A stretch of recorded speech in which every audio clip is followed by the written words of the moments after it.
Trigger release.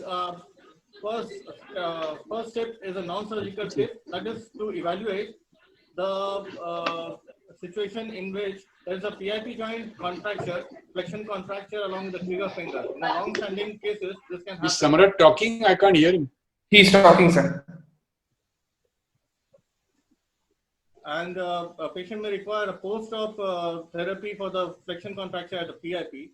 This has to be seen. The second thing is all the comorbid situations, conditions, diabetes, thyroid, hypothyroidism has to be taken care of. Am I audible? Yes, Samrat.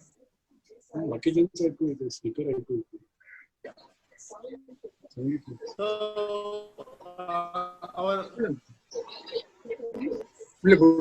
point is to release the A1 pulley here. Pulley is in this region. It is the distal part of the A1 pulley is 5 mm proximal to the digital crease. Again, a topography here. So this part is actually the proximal palmar crease. This is the distal palmar crease, and these are the actually this area. So this has to be taken into consideration. We'll come back to that again. So for the thumb trigger release, we are target is the A1 pulley here, which lies directly volar to the metaphalangeal joint here.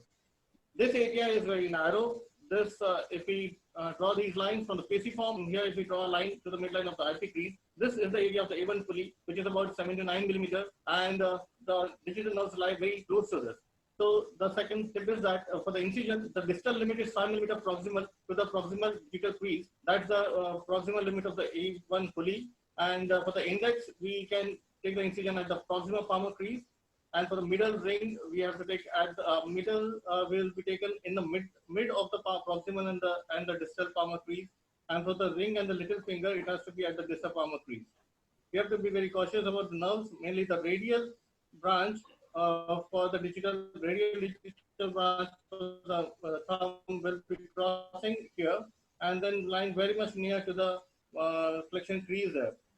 About anesthesia, I do it under local anesthesia with an anesthetist monitoring, and maybe we may require sedation. It has to be done under forearm tunique or in an arm tunique. Patient will be comfortable in both for about 10 to 14 minutes, and that's enough for us to do the surgery. And the example here is this. So after the incision, all our dissection has to be in the proximo-distal situation, in the sense that all the dissection has to be in a longitudinal way and not in the transverse way. So all the dissections here, and we see the pulley here, and then we release it. The blind dissection or blind cut may injure this radial digital branch, so it has to be in this area, and we have to be careful about it. Some authors suggest that for the index finger, the incision of this A1 pulley has to be more on the radial side to decrease the lateral or to avoid the lateral bowstringing. As I have said about the limitations here, so we should be very sure that the A2 pulley is not cut in any ways, because it will cause bowstringing and other problems, and only the A1 pulley has to be removed. We have to be, so once that is released, we hook the tendon and we see for the complete accession, and there may be some adhesions which have to be removed. Also, some hypertrophy of the synovium may be there, which has to be completely removed. In case of the fingers, we see the FDS, we lift the FDS and see if there are adhesions between the FDS and the FDP, and that has to be released. Also, we just hyperextend the finger to see for any further adhesions and whether there is complete release of these tendons at the A1 region. We confirm the complete release. Also, we can do it by when the patient, we can squeeze the forearm, see if all the fingers do a hyperflexion at the wrist. And when we do hyperflexion at the wrist, it means that the FPL is stuck somewhere. And when the release is not incomplete, we again go and see where the problem is and release it completely. About the closure, I just want to say is that it's difficult to do a small dressing here. It's practically not possible, at least for me, to do a small dressing here. One thing is that we release the tourniquet and keep the pressure on this wound for about 5 to 7 minutes, and then actually the bleeding generally stops completely.